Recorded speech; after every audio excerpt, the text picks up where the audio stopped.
Okay, we'll get started. So, welcome and thank you for joining us. This is session 3B, Care Snapshots. My name is Anko Ramanathan, and I'm the moderator for this session.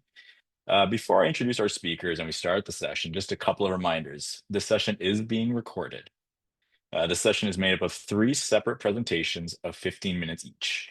Once all the presentations are finished, we'll have a 15-minute question and answer period for all the presentations. You'll notice two boxes on the bottom for chat and Q&A. So if you have a question during the session, please enter it into the Q&A box and I'll deliver to the speakers once all the presentations are over. The chat box will serve as a comment section, as I see many of you have already started using. So if you have any questions, it's important that you enter them only in the Q&A box for visibility. Once the presentations are over, you can also raise your hand if you'd like to ask the speakers a question directly. And now I will introduce our speakers for this session. So our first presentation is titled BIRCH, Developing a Virtual Hub for Substance Use Treatment Programming within First Nations Community. Our presenters are Kate Turner and Dr. Elaine Toombs. Kate Turner is an evaluation and CQI coordinator with Thunderbird Partnership Foundation and a lead on the BIRCH project. Dr. Elaine Toombs is an adjunct professor in the Department of Psychology at Lakehead University. Her research primarily focuses on First Nations mental health using community-based methods, including how e-health interventions can be used in a culturally relevant manner with Indigenous people seeking treatment for substance use. As a co-investigator, Dr. Toombs has held over $1.5 million in research funding to date and has published over 40 peer-reviewed manuscripts in a variety of scientific journals on topics related to First Nation mental health, resilience, and well-being. In addition to her academic work, Dr. Toombs is a registered clinical psychologist at Delico Anishinaabe Family Care and provides on-reserve assessment, intervention, and consultation services for First Nation children, adolescents, and adults in the Robinson Superior Treaty Area. Kate and Elaine's presentation, as I said before, is entitled BIRCH Developing a Virtual Hub for Substance Use Treatment Programming within the First Nations Community. So with that said, I'd like to hand it over to Dr. Elaine Toombs and Kate Turner. Thank you, Anko, and good afternoon, everyone. Happy to share today around BIRCH. My name is Kate Turner, as mentioned, and I'm coming to you from Illinois-Laquit, or Delaware First Nation, which is the headquarters of Thunderbird Partnership Foundation, so here in southwestern Ontario. So I'll share my screen and we'll hop right into it.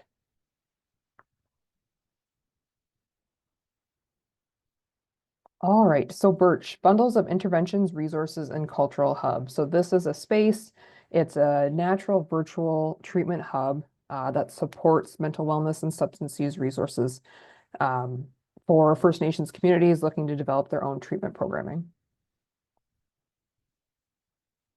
Okay, so the disclosure of financial support. So we did receive a grant from the Public Health Agency of Canada to support this work. And there are no conflicts of interest across the speakers.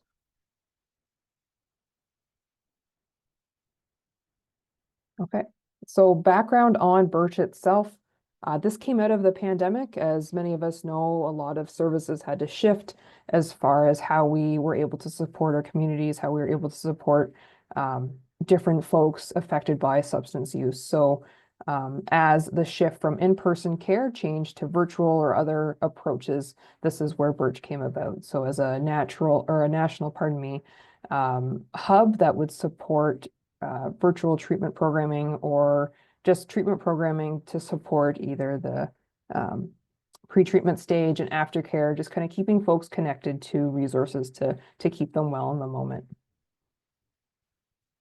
And all this work is informed and guided by First Nations Addictions Treatment Centers. So they were the ones who led the development of this program and also continue it today. So very much reflective of the work they do as well. Oh, pardon me. Okay, so there's three main pieces of BIRCH that we'll discuss here. First being the website. So this is a public-facing website that features supports regionally, specifically around First Nations Addictions Treatment Centers. So that also known as NADAP or NYSAP, so Adult and Youth Treatment Centers, as well as the website features e-health guides. So these are resources if folks are looking to develop their own virtual treatment programming. So what ways would they do that that makes it safe, accessible, and culturally relevant to their communities? So all of that is based on consultations with treatment centers that are already developing and already running their own virtual treatment programming. So the website also features an overview of the project itself and how to access the program modules. So that's the third tier or the third prong, I guess, of this project that we'll discuss in a moment. Okay, there's an internal resource hub. So this is the peer support space for folks that are looking to develop or to implement BIRCH, as well as any folks that are interested in virtual treatment programming. So this internal space, again, it's that communication peer support space, as well as it houses the program modules, the associated resources. So out of the modules, there's worksheets, there's specific skill set strategies and activities. There will be a practitioner guide. So this is something that folks can use to help them implement the program modules. So based on best and wise practices already used for virtual or other pre-treatment and continuing care or aftercare programming, those approaches are summarized within that practitioner guide. And then, of course, the eHealth guides as well. So those are the resources for folks looking to develop their own virtual treatment programming. Okay, and then the modules. So this is the meaty part, the big part of the BIRCH program. It's a virtual treatment program curriculum content. It's handout based. It's intended to be adaptable to community, to nation, to regional specifics and context. It can be delivered virtually, in person, as a complement to existing programming. Again, it's really meant to be delivered wherever in the continuum of care there is needed support. So it can be a self-guided or a facilitated resource. So however, we do recommend that the organization implementing the BIRCH program modules do provide support in the background for folks if it is a self-guided resource. And then it can be completed in any way that is necessary. So it can be done linearly, so from module 1 through 7, or you can jump in at a space that is best suited for your participants at their time. And most skill building exercises are based on dialectical behavioral therapy approaches, which are commonly used within addictions treatment centers currently. And the program modules themselves are based on the Indigenous wellness outcomes of hope, belonging, meaning, and purpose. So as you can see, module 4 around hope, that's where folks are able to address their spiritual well-being, they're reconnecting with their identity, their values, their beliefs, and facilitating activities around that. Belonging, that's module 5, your emotional well-being. So rebuilding your circle, making those reconnections and understanding the relationships that you have and your supports that you can lean on. And then mental well-being, so your sense of meaning in module 6. So how folks can reconnect with their mental wellness and strategies to support that. And then we start off with physical well-being or your sense of purpose in module 3 for folks that are if they're coming out of withdrawal or depending on what stage they're at, they may more so need to tend to their physical needs prior to jumping into connecting to their identity and all of the other hope, belonging, and meaning type emotion or wellness connections. So supporting your physical well-being in module 3. And then there's introductory and assessment type activities and resources for folks to be able to track their progress and track their recovery journey. So I think that's about all I have. So I'll pass it to Elaine to discuss evaluation and our methods that we use to inform the project. Hi, everyone. Good afternoon. I'm excited to talk about the evaluation process today. Also, a shout out to everyone at the regional. I saw you in the chat. I'm here in Thunder Bay, adjacent to the Fort William First Nation. So my role of this project was specifically for the evaluation to do what we would call a formative evaluation, but then also a process-based evaluation. Through the content, through this process, we really aim to assess both how the structure and values of the people who would be fundamentally using this program, how those were communicated through the development of the BIRCH program, but then also a content review and the actual usability and anticipated use of the program.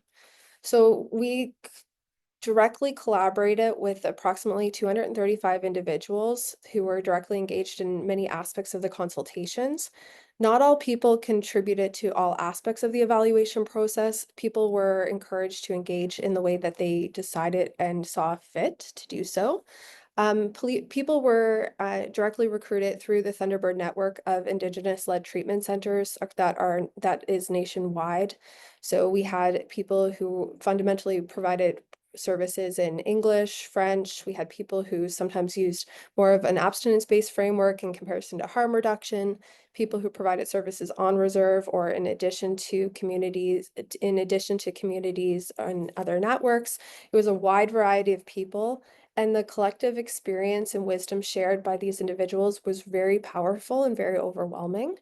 And I'll talk a little bit about what the process or the formative evaluation is next. So Kate, if you don't mind switching the slide. So like I said, this part of the evaluation was to determine the preliminary structured and program values. So we were looking at exactly how the community was engaged and also how BIRCH can contribute to the existing needs that were discussed in the community. We know that there's gaps in services, particularly in remote and rural populations, particularly when we are aiming to develop culturally relevant programming for Indigenous communities, actually by Indigenous communities. And so we conducted a broader community consultation, a series of focus groups, and through this evaluation, we were able to determine what are the actual BIRCH values. So what are the things that need to be through this program, embedded and weaved throughout program development, and also what does the actual structure look like? So from these findings, what we found, and next slide, Kate, if you don't mind, is that really the guiding principles is that the content had to be centered in Indigenous knowledge, that it had to focus on relevant Indigenous wellness frameworks. So you can see where these lines of hope, belonging, meaning, purpose, where you see that they're grounded in the First Nations mental wellness continuum framework. And really the content was aimed to connect people with other culture as treatment approaches, to engage in people in care that they find to be effective for them, that works for them in the moment. It was also determined to focus on a harm reduction focus across a continuum of care to integrate with existing services, to be delivered using low barrier technology. So I think sometimes when we talk about BIRCH, it's surprising to individuals that it was actually requested to be handout based rather than an online specific program. And that was actually at the request of individuals where they're saying, we don't have reliable, stable internet access to access really engaging multimedia-based presentations and programs online. We want it to be something that we can print off and give to people for take-homes in that way. Also things that were guiding principles was the modifiability of the content. So everything is to be shared and can be changed and according to community members. So they can take the content, put their own logos on it, change the formatting, add in skills, take out skills, honestly do whatever they want with it. And of course, it had to be trauma-informed and community-centered. So the early content framework focused on things that were very clearly, very powerfully said by community members. Again, handout-based, lots of practice worksheets, lots of prioritization of culture as treatment, and using bilingual content with clear, very simple wording. The second piece of this evaluation was the process evaluation, and this is really where we derive the content development and usability, focusing on the relevance and the quality of resources. So we completed a few focus groups and then also broader community presentations like this, where we really showed specific aspects of the content, talked about the individual skills, talked about the things that worked for people. And we assessed this for how the program content was centered, what were the things that made sense for individuals. Maybe next slide, Kate, if you don't mind. So we looked at the program content, the community fit, how people anticipated to actually use this. We launched the program at the same time that it was really fully available for people. So although people saw the individual content, they didn't see kind of the full range of it until the end. So a lot of this was about future anticipated use and the client-centeredness of it. Overall, powerful feedback from from the community consultations, individual interviews through this part of the evaluation process. I think it's really seen to be a good fit for what people actually wanted to supplement their treatment that exists right now. And lots of excitement so far about the program already. So in our couple weeks now of launch, we've had over 100 requests for access to the content, which I think is very exciting. It's perceived to be very well balanced, and people are very excited about how the fit that it will actually be for individuals. One comment that came up is the language piece of it. So talking a bit about making the language a bit more clear and a bit more accessible and maybe a bit more behavioral based. So those are things that I think can happen in other iterations of the content. But overall, I would say a really great community response. Yeah, and that leads us into, yeah, we're about 2 weeks post-launch, and we have a few more resources to um, send out into the world, but those will be done probably late April, give or take, as well as French language resources. So those are in development and will be completely available by July of this year.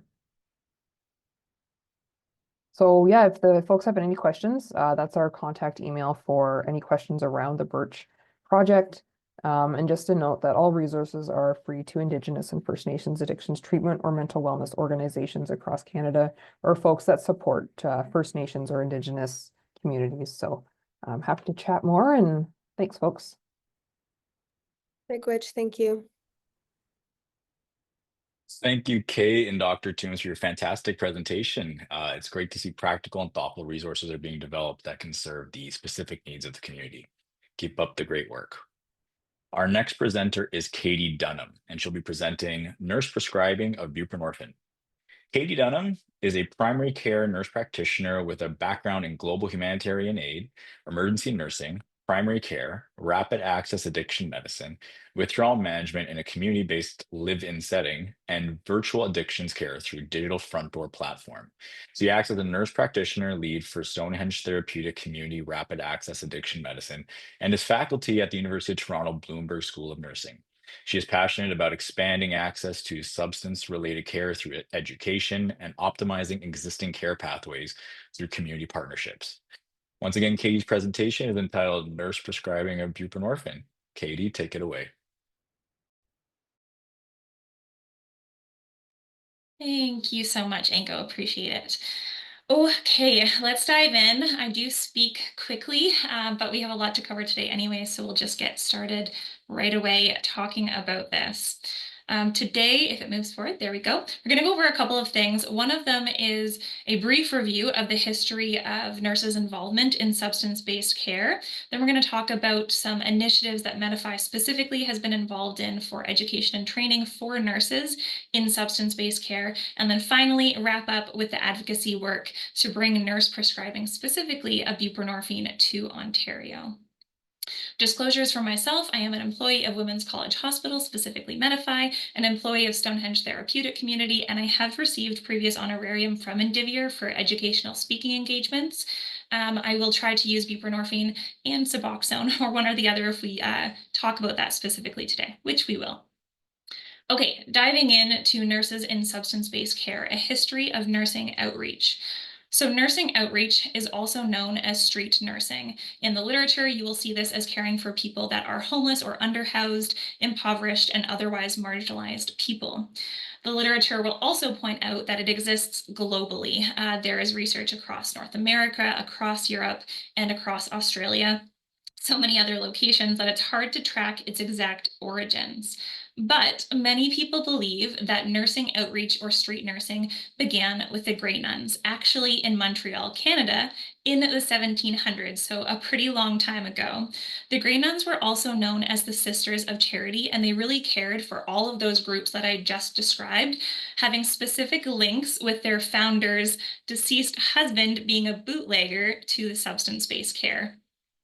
There was a saying over time of "go to the gray nuns, they will never refuse you," which I feel really ties well with our no wrong door approach in substance-based care now.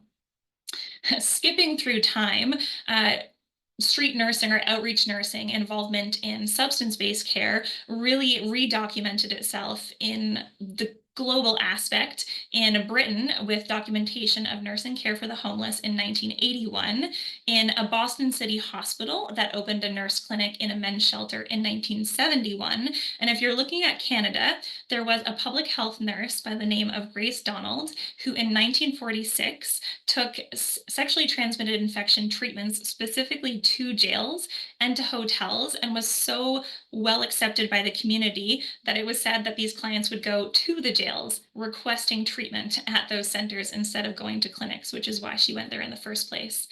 BC also, the Center of Disease Control there, established an AIDS prevention street nursing program in 1988, recognizing that street nursing was doing it best. Nursing outreach really began to grow some roots with Street Health, which was founded in 1985, and it's a nonprofit community-based organization that supports the homeless or the underhoused, and that began with a nurse named Dylan Baker, along with a group of formerly homeless community members. Eventually, that resulted in what we now know as community-run nursing clinics. The first one opened in 1986 in Toronto, and unfortunately, probably not surprisingly, it was run entirely by volunteer nurses.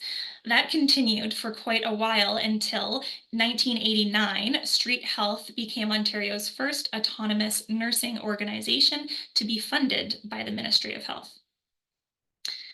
Over time, really more over the last 2 decades, I would say, there was more organizational support for nurses in substance-based care.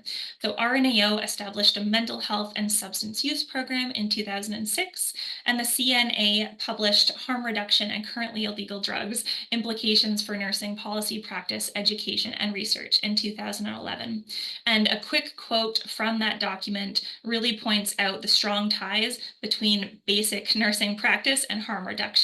The values of harm reduction are consistent with the values guiding professional ethical nursing practice, as outlined in the CNA's Code of Ethics for Registered Nurses.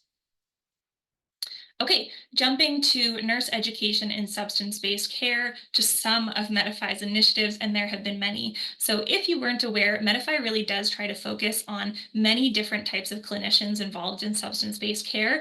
And thinking of the nursing group specifically, we have had presentations at NPAO's annual conference, at CSAM, and of course at Medify's conference, directed specifically for the nursing group. We've also done presentations to clinical nurse specialists and to emergency educators and emergency nursing educators, as well as RNAO's mental health interest group, which includes mental health and substance-based care. I was able to speak in 2024 at the National Emergency Nurses Association conference, where there was huge interest in alcohol-based education and CWA training specifically. And we've been able to work with Ontario Health to develop and deliver emergency department nurse training more in rural and remote areas in Ontario, specifically for best practices in alcohol and opioid use disorder. And if you've heard me talk before, I've always been very excited with our partnership with CAMH to develop their CWA training, which is free, it's accessible online, and it comes with a certification. Even more excited, I'm bringing forward today some of the advocacy work that we've been doing to bring nurse prescribing to opioid use disorder in Ontario. So let's dive into some of the lessons we've learned so far and some of that advocacy work.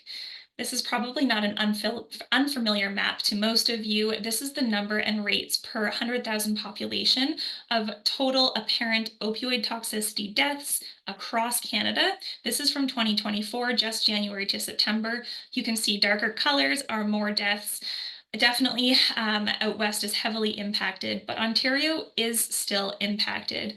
The chief coroner in Ontario reported 2,645 confirmed and probable opioid toxicity deaths in 2023. And if you thought that things were getting better, that was actually still a 5% increase from 2022. All of this for opioid use disorder is unfortunate because we already know there are treatments, opioid agonist treatments.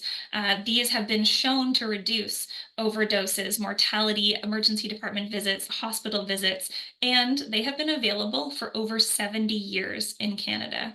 It may not seem they've been available so long because we just don't have accessibility to them. Looking at 2013 to 2021, the opioid-related deaths for youth specifically increased by 370% during that period of time. And yet, use of OAT decreased by 56%, a huge gap in care. If you're looking at adults 25 to 44, opioid-related deaths during that time raised 372%, whereas there was only a 27.8% increase in access of opioid agonist treatments. So again, just huge gaps in care. And why is this? Well, we know it's multifaceted for sure, but one of the components is the health workforce. Largely, opioid agonist treatments are provided by physicians, and even more so by specialized physicians. Luckily, across Canada, the certification and training that's required to prescribe opioid agonist treatments is gone away or going away, which is fantastic, but that is still the demographic that is largely prescribed by physicians. Looking at these maps of Canada side by side, it just shows the accessibility of physicians compared to registered nurses. Darker colors, more clinicians available. It's pretty easy to see that there are obviously more registered nurses across Canada that are accessible, specifically in rural and remote regions where there just is not enough access to physicians. For every 10,000 people in Ontario, there are actually only 24 physicians, whereas there are 72 registered nurses that are available. So what does that mean for their potential role in substance-based care? Well, we know that nurses often work and sometimes are the only clinician that works in withdrawal management settings, in residential or live-in treating settings, in consumption and treatment services, and in shelters. Even more than that, we know that these rural and remote settings are often primarily staffed by nurses, sometimes with no access or very infrequent access to a prescriber at all. Along with that information, it's been very well documented that there is better engagement and retention in opioid agonist treatment if it's initiated at the very first visit when the person wants it, not giving them an appointment to come back another time to see that prescriber. So what does that all mean? Well, it's comparable, very comparable to what's already happened in British Columbia. In fact, everything that I'm talking about here is not novel. It's not new. I'm really just looking to copy what British Columbia has already done, and what a time to stand strong with Canadians. So this is a quote, or a part of a quote, from a service delivery framework, and I'm just going to paraphrase some of it, that there was a public health officer's order authorizing nurse prescribing in British Columbia, recognizing that there was insufficient health human resources to provide care for people who use drugs. They authorized these RNs and RPNs, which are registered psychiatric nurses in BC, that had the proper education and training and certification to diagnose and prescribe, treat people that had substance use concerns without undue risk to those people or to any other person. Nurses are one of the largest healthcare workforces in BC and are uniquely positioned to expand access to substance use care, including in underserved areas in the province. BC and Ontario have very similar workforce distributions and have a similar concern with opioid use disorder. BC just, for lack of a better word, took advantage of the dual crisis of COVID and the opioid epidemic and really pushed for system level change to mimic the keynote speaker from this morning. So what happened in BC? They had a response to a call from the Chief Medical Officer of Health to implement registered nurse and registered psychiatric nurse prescribing in response to the opioid crisis. Over time, not that this happened overnight, but over time that became a designation. The British Columbia College of Nurses and Midwives authorized a certified practice designation to diagnose and to treat opioid use disorder, which is CPOUD. Luckily, BC already had the very well-established British Columbia Centre on Substance Use, or BCCSU, which already has training developed, and now these nurses can also partake. So they complete 30 online modules, which takes about 14 hours. They complete a workbook, and they do 40 hours of clinical experience or mentorship. And now they're able to prescribe all forms of opioid agonist treatment. They did begin, though, just to give you the idea, with a staged approach. So it was buprenorphine continuation prescriptions, and then buprenorphine new starts, and then methadone and esrom continuations, and then new starts. So it was staged, and we would recommend the same in Ontario as well. But to show that there has been success for this already, to show some of the stats from BC, since its launch in 2021, 180 nurses have completed the training, and 51 of those nurses are actively prescribing. In 1 month alone, there were 649 patients that filled prescriptions for some form of opioid agonist treatment from those nurses. And to demonstrate that it really was meeting the need, 45% of those nurse prescribers specifically worked in rural and remote regions where there wasn't access to other prescribers.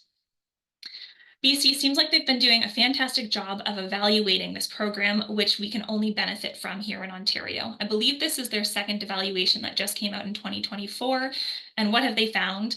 Well, nurse prescribers of OAT works better when it's an extension of an existing role, which makes sense. So these would be the nurses that we have already in our RAM clinics, already providing substance-based care. It would be an extension of the role they already have.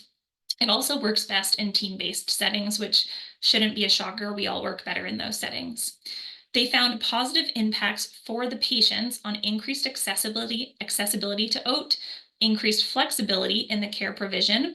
They built or they reestablished trust in the healthcare system and in person-centered care, and they provided non-judgmental care, which is unique to a nurse's ability to do this.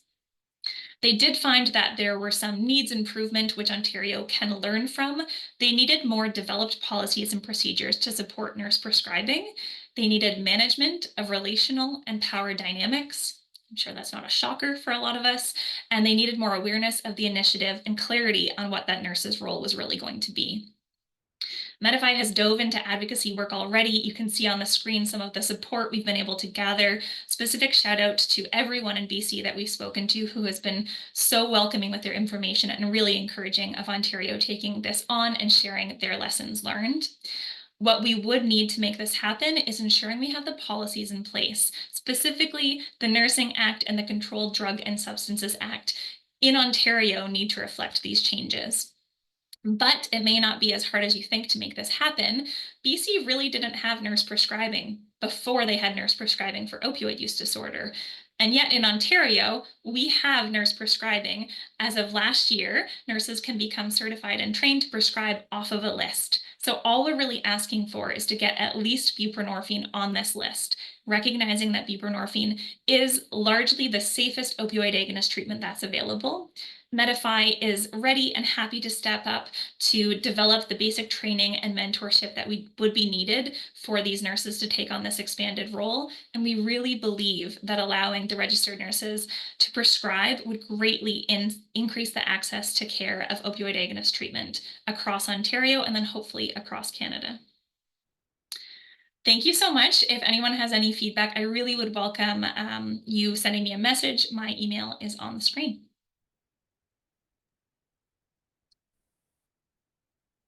Thank you, Katie. What an excellent presentation. Personally, at the farms, it's really inspiring to see the role expansion of fellow healthcare providers and their involvement in treating substance use disorders. You're breaking down barriers and creating access for our patients with your work. So that summarizes all the presentations for today in this session. If anyone has any questions, I can take them now. Like I said, there's the Q&A chat box at the bottom that you can enter them in. Otherwise, you can raise your hand and we can allow you to speak and ask your question that way. There have been a few that have been submitted already, so I'll read them out. Okay. So I'm going to go to Katie Turner and Dr. Toombs' presentation first. I have a question here. What is the uptake like for your resources? And are there any strategies employed to spread the word that they exist? Yep. So I think Elaine noted that.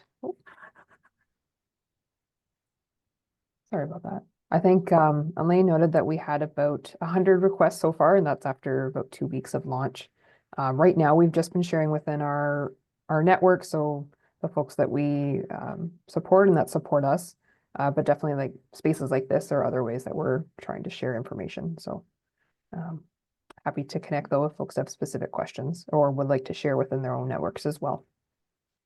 And so was this spreading of the, I guess, awareness mostly word of mouth then? For the most part, yes. Yeah. Yep. Okay. As It's these a things usually fairly, go. yeah, it's a fairly close network. And as we know in these communities, people talk. So what if it's good, it's great. People share it regularly, and so we're very grateful for that. Also, to continue the CCSA plug, they've been very kind to us, so we've been sharing at those events as well. So I think we've submitted an abstract, so hopefully we'll be able to share it more broadly. Fantastic. Super stoked to hear that. That's awesome. I have a question here for Katie Dunham's presentation. So there's two here. I'm going to read the first one. This is from Tally. Nurse prescribing of OAT is great, but can you speak to the disparity in pay that would exist between fee-for-service MDs providing this care and RNs providing this care? I support having more autonomy, but are we advocating for appropriate remuneration as well? Great question.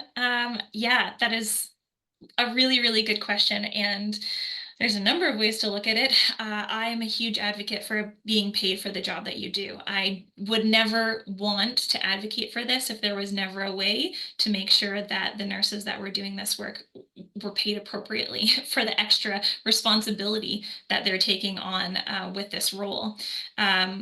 The same had happened, unfortunately, when nurse practitioners came into existence, and they were ridiculously underpaid for the responsibilities that they took on. But with increasing nurse practitioners over time, with increasing public support and policy support, there was increased wage. And we're getting to a spot where hopefully it's getting closer to being fair wages. I would expect that it would better or worse have to be a similar process where we would need a number of different things to happen. You need political buy-in, you need public buy-in, and then you need the nurse buy-in to have this happen. Unfortunately, the political buy-in and the nurse buy-in on either side of that are kind of at odds, where to make it happen politically, it needs to be cheap and affordable.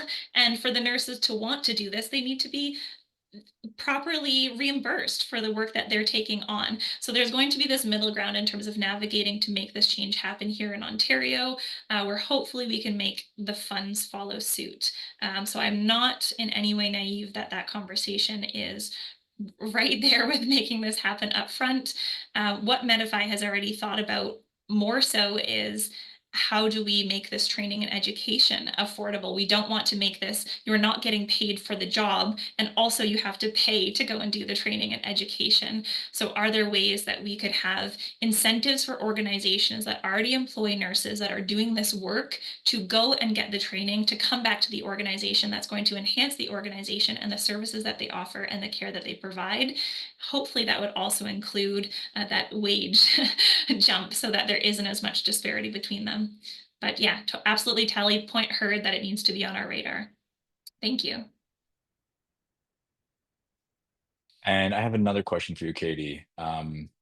This one's from me, actually. So I imagine there might have been some pushback for the expansion of the role. Has this changed? I'm referring to what happened in BC. So has this changed? If so, what helped move the needle to being more welcoming of this new approach? Good question. From everything in BC that we've heard of, which is not everything, there wasn't a horrible amount of pushback from it. The negatives that we've heard, honestly, have not been. I thought there would be more pushback. I thought there would be more negative information received, but I think where it might be stopped is the numbers that I put on the screen for the, speaking of the wage disparity in care providers. There aren't equal numbers of physicians that are prescribing these medications to registered nurses that are already doing the work. We all know how many nurses that work in these areas that are doing the intakes, doing the follow-up assessments, talking to the clients, doing the education and training, and honestly sending them forward for a signature on a prescription. when that is an extra step that may not need to happen. So I think that's maybe where there's just such a massive gap in care that there isn't as much pushback right now. I am curious if there will be as this moves forward more from different clinicians and from different politicians. But so far, the advocacy work we've done, everyone has responded positively that they're on board with supporting this. I think it also helps, like I said, that Ontario already has RN prescribing. And I actually expected more pushback on that too. Yes, it is a small list that they can prescribe from, and buprenorphine may be a jump to that list, but a life-saving jump. So still hopeful it can happen. Thanks, Inka. Is BC the only other province with plus Ontario, or are there other provinces as well that have this role expansion? Yeah, just BC and Ontario. Okay. And I would love to say that we're advocating for this change across Canada. I see all the wonderful nurses in the chat. Thank you for coming to this conference from across Canada. And I would love to say we're pushing for it across Canada, but it's quite a pie to bite out of. So if we can make the change happen in Ontario, I don't see why it wouldn't follow suit. In fact, I'm shocked that there hasn't been more push so far to follow suit from BC. They have the worst crisis. They've done fantastic work in terms of change. There's been no negative consequences to date. It's only been positive. Why wouldn't the rest of Canada look to implement the same? Are my personal thoughts. Valid thoughts indeed. All right. So that wraps up our session for today. Thank you, everybody, for joining us. I'd like to personally thank the presenters for their time and preparation of their presentations, as well as for the dedication to addiction medicine and sharing their knowledge and passion with us. I'd also like to thank the audience, you, that is, for joining us today on your Friday afternoon and attending this session. I hope you found it interesting, engaging, and informational. This brings me to my next point. Please click on both links that I have provided in the chat for the day survey as well as the session survey. And that wraps up today for Medify Day 1. For those of you who have registered for both days, we are going to recommence tomorrow at 8:30, tomorrow, Saturday, April 5th. It was great to have you all here, and have a great day.